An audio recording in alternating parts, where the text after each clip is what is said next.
They thought they knew what they were looking at. They were wrong. The toy had been a gift. It was 3 days old. The cat had not let Ivy near it since Sunday. Brianna was 27 years old. Brianna was graphic artist working from home, and Brianna's cat had never done anything like this before in 3 years. The 3-year-old orange tabby, domestic shorthair, 11 pounds, had habits as fixed as furniture. It slept in the same spot, ate at the same hour, moved through the house in the same sequence. He had owned it long enough to know its rhythms the way you know a person's breathing pattern, below the level of conscious thought, part of the background fabric of a life. That fabric had changed. Brianna could not yet say how, but something in the house felt differently weighted on the side where the cat was. The 14-month-old, Ivy, was in the house. That fact did not change Brianna's reading. It should have. Jake looked at the cat and said, "Probably just a phase." Brianna nodded. Both of them were wrong in the particular way people are wrong when they have already decided. On the first day, Brianna noticed but filed it away. It was unusual, not alarming. The cat had earned the benefit of the doubt over 3 years. On the second day, the behavior returned. More specific. Same location, or same body orientation, or same object fixation. Brianna applied a professional framework. He was graphic artist working from home. He had frameworks for this.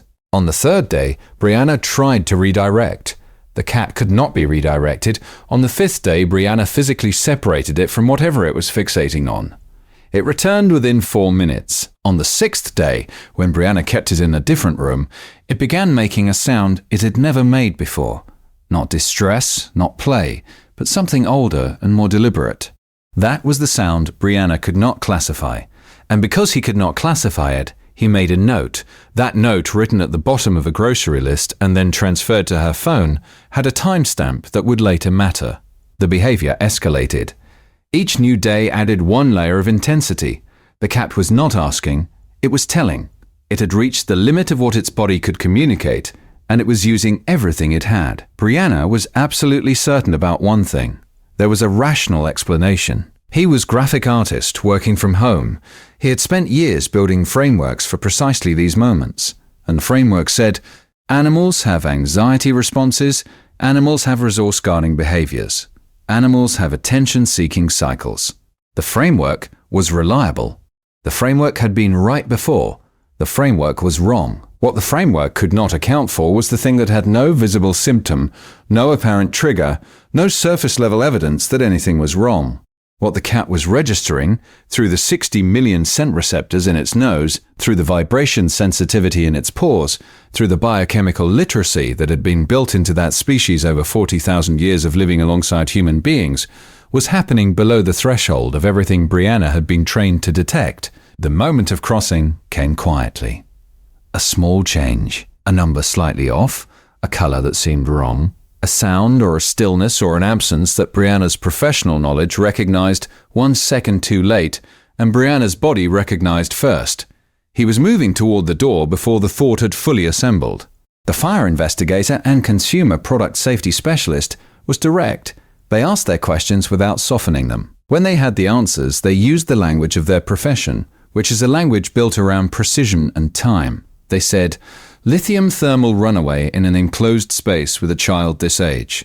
They did not finish. They did not need to. If you stay for stories about what animals sense before we do, you're in the right place. Subscribe so you don't miss the next one. Brianna sat with what the fire investigator and consumer product safety specialist had said. He sat with it the way you sit with something that rearranges the furniture inside your certainty. The sitting O-N the toy, not play, the batting away of the child's hand. Guard. He had categorized incorrectly all of it. Every signal, every repeated behavior, every escalation. He had used every professional tool available and had still been looking at the wrong question. The cat had been looking at the right one. Has your pet ever done something that made no sense until it was the only thing that did? Tell us in the comments. These stories deserve to be heard. The cat returned to its normal life within a week. Its regular spot. Its regular habits. Its regular morning sequence through the house. No performance, no aftermath, just the quiet resumption of being exactly what it had always been. Brianna watched it settle back into its routine and thought about the precision of what it had done. Not because it had understood the outcome. It had not understood the outcome. It had understood that something was wrong, and it had been physically incapable of stopping until someone else understood that too. If stories like this matter to you, subscribe so you never miss the next one. There is a kind of loyalty that does not require language or diagnosis or the ability to explain itself. It only requires that the animal keep pointing at the thing that matters for as long as pointing takes, until someone finally looks.